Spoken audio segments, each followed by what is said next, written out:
রাজধানীতে ডেঙ্গুর প্রকোপ অব্যাহত রয়েছে। প্রতিদিনই বিভিন্ন সরকারি ও বেসরকারি হাসপাতালে বাড়ছে ডেঙ্গু আক্রান্ত রোগীর সংখ্যা।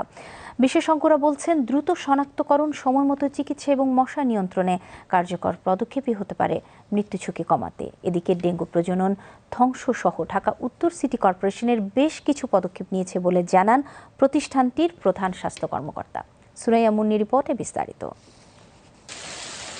বর্ষাকালে থেমে থেমে বৃষ্টির কারণে রাজধানীর বিভিন্ন এলাকায় জমে থাকা পানিতে এডিস মশার বংশবিস্তার বেড়েছে।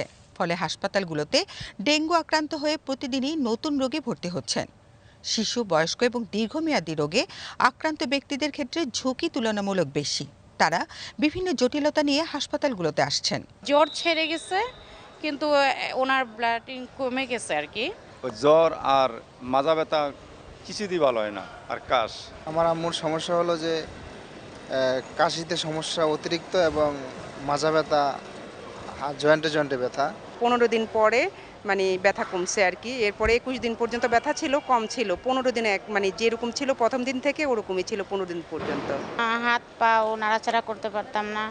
তারপর ব্লাড আসছিল পশমের গুঁড়া দিয়ে। তারপর ওই প্রায় অজ্ঞান হয়ে পড়তাম। আর একবারে মাত্র 12,000-এ নেমে আসছিল, ব্লাড দিতে বলছিল। অনেকটা অসুস্থ হয়ে হাত পাও পুরো ব্যথা ছিল। ডেঙ্গু জ্বরের লক্ষণ দেখা দিলে বেশ কিছু পরামর্শ দিয়েছেন চিকিৎসকরা। ডেঙ্গু জ্বরের লক্ষণ দেখা দিলে দ্রুত চিকিৎসকের পরামর্শ নিতে হবে। নিজে নিজে অ্যান্টিবায়োটিক বা ব্যথানাশক ওষুধ খাওয়া যাবে না। পর্যাপ্ত পানি ও তরল খাবার গ্রহণ করতে হবে। শুধু চিকিৎসা নয়, ডেঙ্গু প্রতিরোধের সবচেয়ে গুরুত্বপূর্ণ হলো মশার প্রজননস্থল ধ্বংস করা। এভরিডে বা এভরি অল্টারনেটিভে বৃষ্টি হচ্ছে, আমাদের বাসা বাড়ির ছাদে পানি জমে যাচ্ছে, কোনো পাত্রতে পানি জমে যাচ্ছে, সো ফুলের টবে পানি জমছে, সেখানে কিন্তু এই এডিস মশা বংশবিস্তার করতে পারে। সো আমাদের সবাইকে সচেতন থাকতে হবে। ডেঙ্গুর ঝুঁকি কমাতে সপ্তাহে অন্তত একদিন বাসা ও আশপাশ পরিষ্কার রাখতে হবে। ফুলের টব, এসিড ট্রে, ড্রাম, টায়ার ও ছাদে জমে থাকা পানি 3 থেকে 5 দিনের বেশি রাখা যাবে না। পানির পাত্র ঢেকে রাখতে হবে। দিনের বেলায়ও মশারি ব্যবহার করতে হবে। ফুলহাতা পোশাক পরা ও মশা নিরোধক ব্যবহার করতে হবে। জ্বর হলে দ্রুত চিকিৎসকের পরামর্শ নিতে হবে। এদিকে ডেঙ্গু প্রতিরোধে অভিযান জোরদার করেছে ঢাকা উত্তর সিটি কর্পোরেশন। নিয়মিত মশক নিধন, লার্ভা ধ্বংস এবং জনসচেতনতা কার্যক্রম পরিচালনা করা হচ্ছে বলে জানান প্রতিষ্ঠানটির প্রধান স্বাস্থ্য কর্মকর্তা।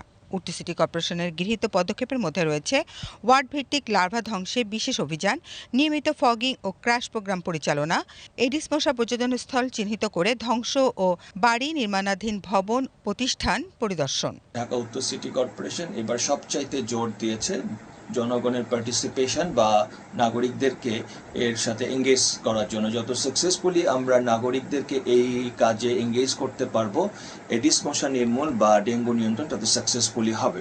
বিশেষজ্ঞদের মতে শুধু সিটি কর্পোরেশনের উদ্যোগই যথেষ্ট নয়। ডেঙ্গু নিয়ন্ত্রণে প্রতিটি নাগরিকের নিজের বাসা ও আশপাশ পরিষ্কার রাখার দায়িত্ব নিতে হবে। সম্মিলিত প্রচেষ্টাই পারে ডেঙ্গু প্রকোপ কমাতে। Suraiya Munni, BTV news, Dhaka.